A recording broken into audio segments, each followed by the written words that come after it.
Jews knew that at the center of this city within a city, atop Mount Moriah, was a tiny room that was the focus of Jewish sanctity, the Holy of Holies, the dwelling place of God himself.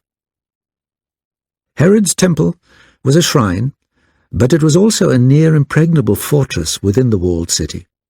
The Jews, aided by Jerusalem's precipitous heights, her fortifications, and the labyrinthine temple itself, had confronted Titus with overweening confidence. After all, they had defied Rome for almost 5 years. However, Titus set about reducing Jerusalem with systematic efficiency and overwhelming force. The Jews fought for every inch with almost suicidal abandon. Titus, commanding the full arsenal of siege engines, catapults, and the ingenuity of Roman engineering, overcame the first wall within 15 days. He led 1,000 legionaries into the maze of Jerusalem's markets and stormed the second wall. But the Jews sortied out and retook the wall, which had to be stormed all over again.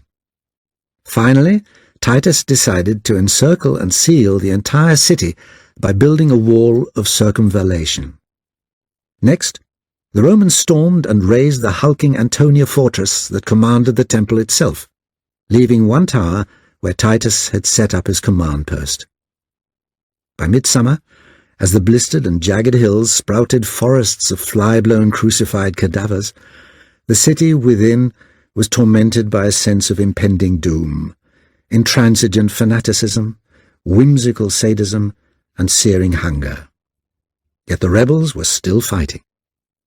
Although Titus was proving to be a gifted commander and a popular son of the new emperor, Vespasian's unproven dynasty depended on victory over the Jewish rebels. Titus's entourage was filled with Jewish renegades, including 3 Jerusalemites: the historian Josephus, a rebel Jewish commander who had defected to the Romans and became Titus's advisor; the King Herod Agrippa II, a very Roman Jew, brought up at the court of the Emperor Claudius; and the king's sister Berenice, who had recently become Titus's mistress.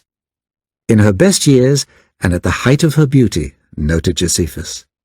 At the start of the rebellion, she and her brother had attempted to face down the rebels with a last appeal to reason. Now these 3 Jews helplessly watched the death agony of a famous city, Berenice from the bed of its destroyer. Prisoners and defectors brought news from within the city that especially upset Josephus, whose own parents were trapped inside. Even the fighters started to run out of food, so they too probed and dissected the quick and the dead, for gold, for crumbs, for mere seeds, stumbling and staggering like mad dogs. They ate cow dung, leather, girdles, shoes, and old hay.